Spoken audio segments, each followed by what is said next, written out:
GPS কি এবং এটি কিভাবে শরীরের স্নায়ুতন্ত্রকে আক্রান্ত করে থাকে প্যারালাইসিস সৃষ্টি করতে? ধন্যবাদ। খুবই গুরুত্বপূর্ণ একটি টপিকস। আসলে এই টপিকস নিয়ে সাধারণ মানুষের মধ্যে জনসচেতনতা খুবই কম, যে কারণে আপনারা এই প্রোগ্রামটা আয়োজন করেছেন। অনেক ধন্যবাদ। আসলে জিবিএইচ হলো এটা একটা সংক্ষিপ্ত ফর্ম। এটাকে যদি আমরা ইলাবোরেট করি, এটাকে বলা হয় গুলেন-বারি সিনড্রোম।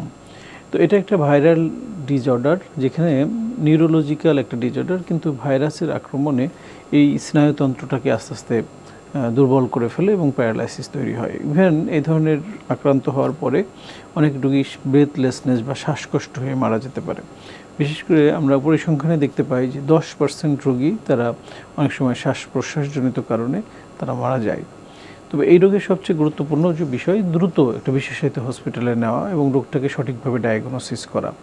এবং ডায়াগনোসিসের ক্ষেত্রে আমরা সেরেব্রো স্পাইনাল ফ্লুইড যেটা বলি, সিএসএফ টেস্টের মাধ্যমে এই রোগটাকে কনফার্মেশন করা হয়। স্যার, আপনি তখন জানাচ্ছিলেন জিবিএস কি। এই ক্ষেত্রে দেখা যায় অনেক রোগীরই কিন্তু বিভিন্ন ধরনের সমস্যা হয়। এই ক্ষেত্রে একজন পেশেন্টের কি কি সমস্যার সম্মুখীনের বা কি কি সীমাবদ্ধতা রয়েছে? আচ্ছা, ধন্যবাদ। আসলে এই রোগীদের সাধারণত দেখা যায় যে হিস্ট্রিটা এরকম থাকে যে কারো হয়তো কয়েকদিন আগে জ্বর হয়েছিল, জ্বরের পর আস্তে আস্তে তার হাত পায়ের দুর্বলতা তৈরি হয়। বিশেষ করে পায়ের এবং হাতের পেরিফেরাল অংশ, আমরা বলি নিচের দিকের অংশ থেকে দুর্বলতাটা শুরু হয়ে আস্তে আস্তে উপরের দিকে আসতে থাকে। অনেকের থাকে যে এরকম ডায়রিয়া হয়েছিল, ডায়রিয়া বা কলেরা হওয়ার পরে তার আস্তে আস্তে 4 হাত পা প্যারালাইজড হয়ে গেছে। এই ধরনের উপসর্গ থাকে, তখন রোগীরা কনফিউজড হয়ে যায় যে আসলে কেন এরকম হলো। ডায়রিয়া পরবর্তী হলে অনেকের সময় মনে করে যে ডিহাইড্রেশন থেকে দুর্বলতা, দুর্বলতা থেকে এরকম হতে পারে। তো এই জন্য আসলে একটা বিশেষায়িত চিকিৎসকের বা চিকিৎসার জন্য যদি হসপিটালে নেওয়া হয়, তখন এই উপসর্গগুলো বিবেচনায় কিছু পরীক্ষা নিরীক্ষার প্রয়োজন পড়ে, সেটার উপর ভিত্তি করে রোগটাকে ডায়াগনোসিস করা হয়। স্যার, আপনি অনেকগুলো কারণ আমাদের বললেন এবং কিভাবে তারা রিকভারি করতে পারবে।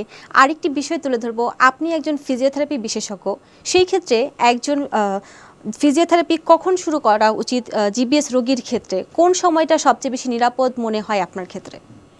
ধন্যবাদ। এই রোগীদের ক্ষেত্রে আমরা একটা সময় বলি খুব অ্যাকিউট স্টেজ, যখন রোগীর লাইফ থ্রেটেনিং একটা ইস্যু থাকে, যে তার জীবনটাকে আগে সেভ করা। সেক্ষেত্রে আমরা বলি যে একটা বিশেষায়িত হসপিটাল, যেখানে আইসিইউ বা সিসিইউ ব্যবস্থা থাকে, বিশেষ করে আইসিইউ সাপোর্ট লাগে অনেকের, যে তার ব্রেথলেসনেস হয়, শ্বাসকষ্ট হয়, এবং এই ক্ষেত্রে কিছু ইমিউনোগ্লোবিউলিন ইনজেকশন আকারে দেওয়ার প্রয়োজন হয় রোগীটাকে স্টেবল করার জন্য। তো আমরা প্রথম ধাপে তার অ্যাকিউট ম্যানেজমেন্টটা সঠিকভাবে যখন সম্পন্ন হয়, যখন সেই মেডিকেল স্টেবল, তখন থেকে তার ফিজিওথেরাপিটা স্টার্ট করা উচিত। এবং সেই ফিজিওথেরাপিটা কতদিন লাগবে, কি লাগবে না লাগবে, এটা ডিপেন্ড করে ওই রোগীর স্ট্যাটাসের ওপর, রোগীটা কতটুকু আক্রান্ত তার উপর। দেখা যায় যে অনেকের হেমিপ্যারেসিস বলি আমরা, বা কোয়াড্রিপ্যারেসিস হয়, তার 4 হাত পায়ের শক্তি কমে গেছে বাট কমপ্লিট কমেনি, তার হয়তো একটা নির্দিষ্ট মাত্রায় তার শক্তি আছে।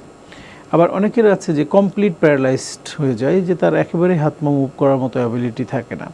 তো এরকম ক্ষেত্র বিশেষে আমরা ওই রোগীর অবস্থান ভেদে এক ধরনের ট্রিটমেন্ট প্ল্যান করে থাকি। সেক্ষেত্রে একদিকে যেমন তার কিছু মেডিকেশন প্রয়োজন, পাশাপাশি এই রোগীকে আবার স্বাভাবিক জীবনে ফিরিয়ে নিয়ে যাওয়ার জন্য যে রিহ্যাবিলিটেশন ট্রিটমেন্ট, সেখানে ফিজিওথেরাপির ভূমিকাটা খুবই গুরুত্বপূর্ণ।